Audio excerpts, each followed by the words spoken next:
Lalaki lang yan, babae lang yan. 'Di ba?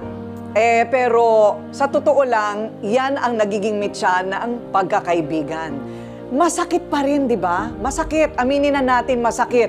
Masakit talaga isipin na ang jowa natin napunta sa kaibigan. Aminin. Pero higit sa kimkim na galit, ay ang sarap ng pakiramdam ng pagpapatawad at pagkakaintindihan. Correct?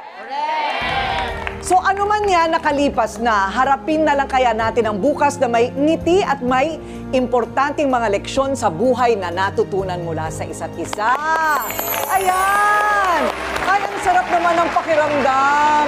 Di ba yung galit na galit sila kanina pero ngayon nagyayakapan? Ako po ang inyong pambansang referee, Ate Coring, nagsasabing may cake ang harapin ang mga issue dahil walang hindi nadadaan sa pag-uusap.